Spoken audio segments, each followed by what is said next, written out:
আপোনাৰ PM কিষাণ যোজনাৰ 19 number কিস্তি অহা 24 ফেব্ৰুৱাৰী তাৰিখে আহিবনে নাই?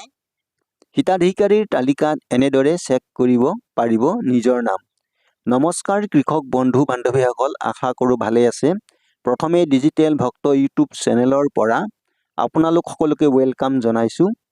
কেন্দ্ৰ চৰকাৰে চলাই থকা দেশৰ সকলোৰে জনপ্ৰিয় আঁচনি PM কিষাণ সন্মান নিধি যোজনাৰ 19 নম্বৰ কিস্তিৰ ধন অহা 24 ফেব্ৰুৱাৰী তাৰিখে বিহাৰৰ ভাগলপুৰৰ পৰা প্ৰধানমন্ত্ৰী মোদী ডাঙৰীয়াই এখন জনসভাৰ পৰা ৰিম'টৰ বুটাম টিপি মুকলি কৰা লগে লগে হিতাধিকাৰীৰ বেংক একাউণ্টত ধন জমা হ'ব।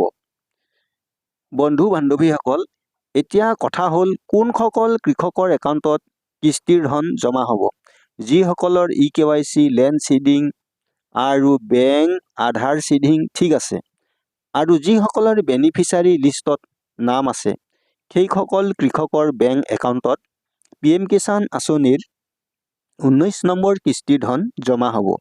যিসকলৰ নাম আছে এনে হিতাধিকাৰীসকলৰ চিন্তাৰ কোনো কাৰণ নাই, কিন্তু যিসকল কৃষক বন্ধু বান্ধৱীৰ আগতে নাম কটা গৈছিল আৰু কিছুমান কৃষক বন্ধু বান্ধৱীৰ ভুল হৈ আছিল, তেখেতসকলে বৰ্তমান ডকুমেণ্ট জমা দিছে আৰু সকলো ডকুমেণ্ট জমা দিয়াৰ পিছত বৰ্তমান হিতাধিকাৰীৰ তালিকাত তেখেতসকলৰ নাম আছে নে নাই কেনেকৈ চাব, আহক এই ভিডিঅ'টোৰ জৰিয়তে আলোচনা কৰোঁ। হিতাধিকাৰীৰ নাম আছে নে নাই চাবলৈ হ'লে প্ৰথমে মোবাইলৰ যিকোনো ব্ৰাউজাৰত গৈ pmkishan.gov.in লিখি চাৰ্চ কৰিব লাগিব। চাৰ্চ কৰাৰ লগে লগে PM কিষাণৰ অফিচিয়েল ৱেবছাইটটো খোল খাব।